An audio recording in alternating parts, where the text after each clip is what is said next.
下是一则重要提醒：再看见环卫吸粪车，大家一定要离远一点儿，因为原来这种车吸满了粪便之后是会爆炸的。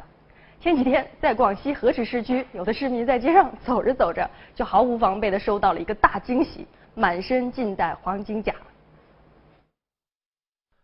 光看照片不用去到现场，估计电视机前的大家都可以想象到吸粪车爆炸的杀伤力有多大、有多猛。爆炸过后，这部吸粪车还停在路边，而吸粪车两边的店铺都纷纷中招，有打开门做生意的杂货铺就被喷到连招牌都看不清了。更不好彩的是，当时有不少正在走路的行人都被喷到一身都是，站在一边手足无措，显得十分无奈。有几个没被喷到的幸运儿赶紧捏住鼻子小跑离开。